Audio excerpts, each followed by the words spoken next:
बिस्मिल्लाहिर्रहमानिर्रहीम। अस्सलामुअलैकुम। कैसे हैं आप सब? इंशाल्लाह आपको मेरे चैनल पर बहुत अच्छी रेसिपीज़ मिलने वाली हैं, तो इसी तरह से मेरे चैनल के साथ जुड़े रहें। बहुत अच्छा लगता है आपके मैसेजेस पढ़ के, और इसी तरह से मेरे चैनल को सब्सक्राइब कर लीजिए। अगर आप मेरे चैनल पर पहली बार आए हैं तो मेरे चैनल को सब्सक्राइब करके बेल के आइकन को ऑन करके ऑल पर सेट कर लीजिए। तो ईद के इस मौके पे ये डिश बनाइए और सबको हैरान कर दीजिए और उंगलियां चटवाइए। तो जल्दी से बनाते हैं ये रेसिपी। बिस्मिल्लाहिर्रहमानिर्रहीम। यहाँ पर हमने ऑयल डाला है 1 कप, और यहाँ पर कुछ खड़े मसाले डाल रहे हैं। दालचीनी, छोटी इलायची, बड़ी इलायची, लौंग, काली मिर्ची, और इसके साथ हम डालेंगे बादियान और शाज़ीरा और सफ़ेद ज़ीरा यहाँ पर मैं ऐड करने लगी हूँ। तो जल्दी से चटकने देते हैं इनको, और साथ में अदरक लहसुन डालते हैं। यहाँ पर 2 टीस्पून मैंने अदरक लहसुन डाला है। ताज़ा पिसा हुआ अदरक लहसुन है। इसको अच्छी तरीके से हमने सौते कर लेना है। जब अच्छी तरीके से ये कच्चापन इसका दूर हो जाएगा तो हम इसके अंदर डालेंगे अपना जो है गोश्त डालेंगे। इसके अंदर हमने ये हड्डियाँ और गोश्त साथ मिला हुआ है, तो ये सालन जो है वो बहुत अच्छा बनता है। ईद के मौके पे आप बना सकती हैं। इस तरीके से हम भूनेंगे तो इसकी महक भी जो है वो ख़त्म हो जाएगी, और बहुत अच्छी जो है इसमें से खुशबू आने लगेगी। जो लोग जो है वो बकरा ईद पे ज़रा स्मेल को ज़्यादा महसूस करते हैं, तो वो जब भुनाई करके डालेंगे इस तरह से तो स्मेल बिल्कुल नहीं आएगी। तो यहाँ पे लाल मिर्ची पाउडर, धनिया पाउडर, कश्मीरी लाल मिर्च, हल्दी पाउडर, नमक डालेंगे, और थोड़ी सी अजवाइन और कलौंजी यहाँ पर मैं ऐड कर रही हूँ। अपने हिसाब से मैंने यहाँ पर ऐड कर दिया है, और इसके बाद हम इसको भुनाई कर लेंगे। तो आप देख सकते हैं कितना अच्छा जो है वो इसका कलर आ रहा है कश्मीरी लाल मिर्च के डालने से। तो आप भी इसको ज़रूर डालिएगा खानों में, बहुत अच्छा कलर जो है इसका आता है। तो बस हम यहाँ पर मसाले भून रहे हैं।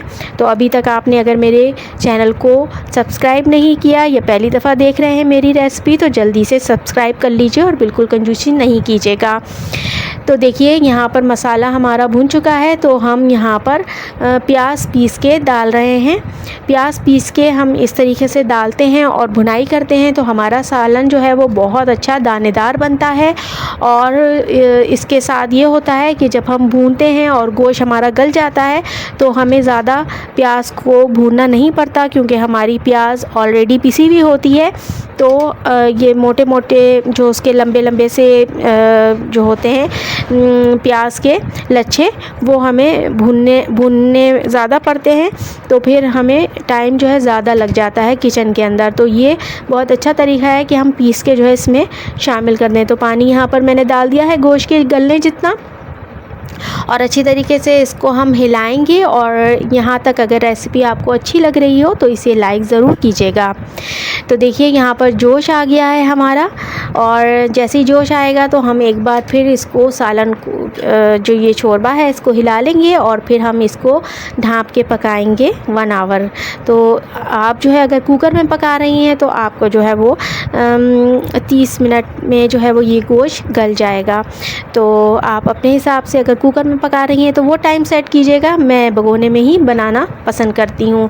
तो देखिए हमारा ये सालन जो है परफेक्ट हो गया है, और गोश्त हमारा यहाँ पर गल चुका है। तो आप देख सकते हैं कि ये इतना है।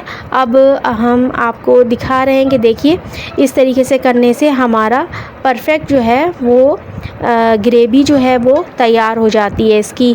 तो हमें ज़्यादा भूनना नहीं पड़ता है। तो मैं यही आपको बताना चाह रही थी। तो आप देख सकते हैं कितनी थिक जो है वो हमारे पास ग्रेवी तैयार हुई है, और हमारा गोश्त जो है वो डन हो चुका है। तो बस यहाँ पर हम अच्छी तरीके से और मज़ीद इसकी भुनाई करेंगे, और इसके बाद हमने इसके अंदर शामिल करना है मज़ीद चीज़ें। तो आप जो है वो रेसिपी को फुल देखिएगा। और इसके बाद यहाँ पर मैं दही डालने लगी हूँ। तो यहाँ पर मैंने हाफ़ कप दही का डाला है, और यहाँ पर मैंने इनके अंदर टमाटर का इस्तेमाल नहीं किया है। अगर आप डालना चाहें तो टमाटर भी प्याज के साथ पीस के डाल सकते हैं, लेकिन मैं यहाँ रेसिपी जो दे रही हूँ उसमें मैंने टमाटर का इस्तेमाल नहीं किया है, और मैं सिर्फ दही का ही इस्तेमाल कर रही हूँ। तो यहाँ पर मैंने इस तरीके से डालने के बाद दही के पानी को भी ड्राई करना है, अच्छी तरीके से भुनाई करनी है। और यहाँ पर मैंने खुशबू के लिए हरी मिर्चों को ऐड किया है। ये हरी मिर्चें तेज़ थीं तो इसलिए मैंने इनको काट के नहीं डाला है। और यहाँ पर मैं ड्राई पुदीना यूज़ कर रही हूँ। अगर आपके पास ताज़ा पुदीना हो तो आप वो भी यहाँ पर ऐड कर सकते हैं। तो इसके बाद मैंने इसके अंदर हरा धनिया ऐड किया है और हरा धनिया डालने के बाद अच्छी तरीके से हम इसको मिक्स करेंगे, इसकी भुनाई कर लेंगे।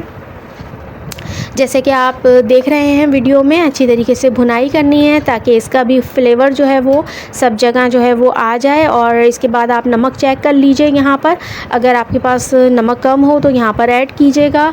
मैं भी यहाँ पर ऐड कर रही हूँ क्योंकि शुरू में ज़रा कम डाला जाता है, इसलिए कि आराम से हमारा गोश्त जो है वो गल जाए। तो यहाँ पर मैंने ऐड कर दिया है, अच्छी तरीके से मिक्स करेंगे। और शोरबा आपको जितना रखना है उस हिसाब से आप पानी अपने पास गर्म करके रखें और वो यहाँ पर पानी ऐड करें। कभी भी सालन के अंदर ठंडा पानी ऐड नहीं किया जाता है, उससे सालन का मज़ा जो है वो ख़राब हो जाता है। तो हमेशा गर्म पानी करके सालन में ऐड किया कीजिए। तो देखिए यहाँ पर हमारा शोरबे के हिसाब से जितना हमें रखना है वो हमारा जो है यहाँ पर पानी डल चुका है।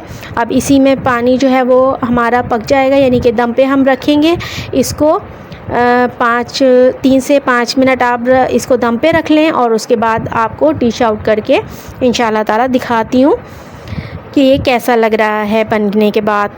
तो वीडियो अगर यहाँ तक पसंद आ रही हो तो लाइक और शेयर लाजमी कीजिएगा। तो इसके बाद मैं आपको दिखाती हूँ कि ये सालन किस तरीके से लग रहा है। तो देखिए माशाल्लाह से हमारा शोरबे वाला सालन जो है ये तैयार हो गया है।